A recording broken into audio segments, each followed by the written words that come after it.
For hundreds of years, thousands of bizarre disappearances have been happening in the wilderness worldwide. Tonight, we will explore the baffling cases of missing hikers, backpackers, campers, and most bizarre, even experienced hunters with years of experience in the wilderness.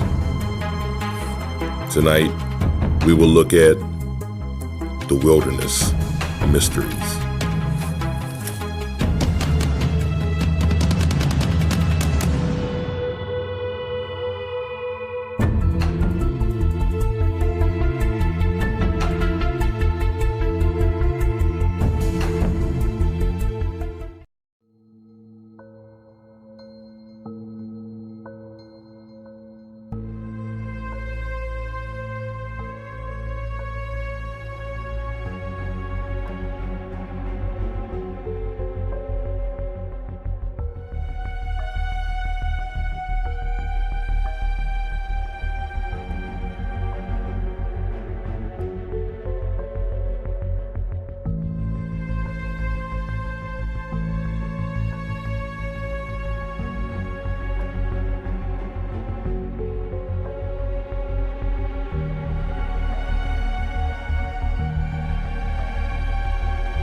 Maurice Dametzz, age 84, was disabled with several health problems, including bad knees and an extremely rare blood disorder.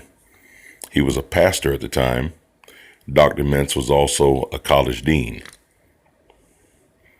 On April 29th, 1981, he and a friend had arrived at Pike National Forest, the Virgin Bass picnic area.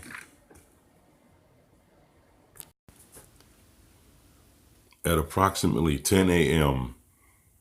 on the Wednesday morning of April the 29th, 1981, Dr. Dametzz and Dave McCurry, his assistant and friend, arrived at what is now called the Virgin Bass picnic area.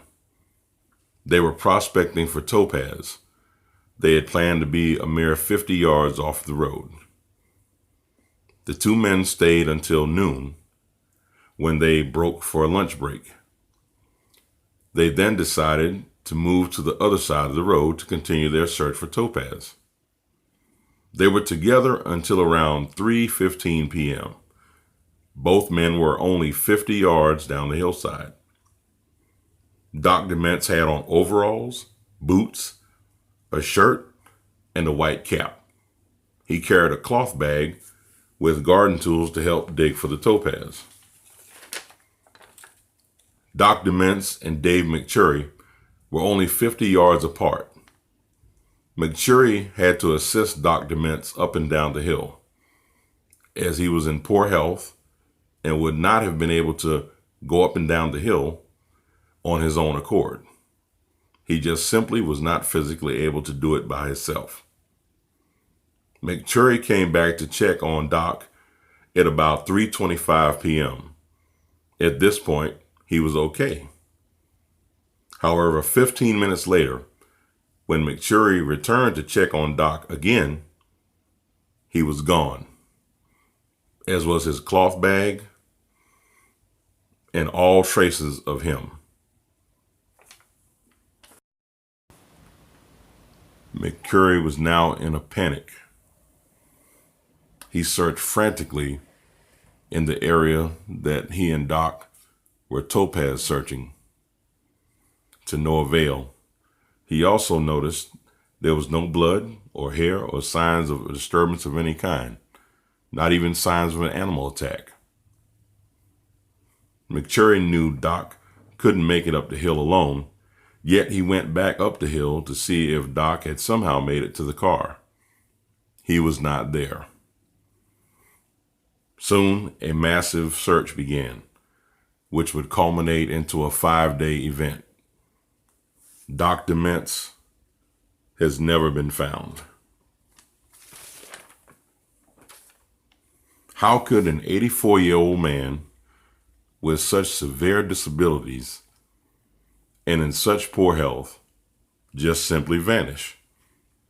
There was no evidence of foul play or animal attack, and there was no way that Doc Dementz could walk away from where he was. Not only could he not do it, he did not do it. Which begs the question, what happened to Maurice Doc Dametz that day? If he could not walk on his own and needed assistance, then how could a man in his shape just simply vanish in such a small area? The searchers never found his body or any remains. To this day, it is one of many unsolved disappearances that happened in that area at that particular time. Dave Pilates showcased this story in his Missing 411 series, a series of which I became aware a few years ago and brought to my attention the issues of disappearances in the wilderness. Some cases can be explained away as animal predation, someone being lost, someone succumbing to the element. Dave Pilates and his team of researchers make sure they exclude all cases where there's a logical explanation, such as suicide, mental illness, animal predation, and so forth. They instead focus solely on the cases that are so unusual and so unexplained. Indeed, there are mysteries in the wilderness, and perhaps we may never find out what has happened to all the thousands of missing people who have vanished under very mysterious circumstances. One thing is for certain: the next time you go hiking or camping or even hunting in the wilderness, one must always be careful, be mindful of your surroundings. After all, there are unknown forces at work, unknowns that we just simply have no explanations for. Our hearts and prayers go out to the family of lost loved ones who have vanished due to the mysteries of the wilderness. Until the next time, everyone, good night and be safe.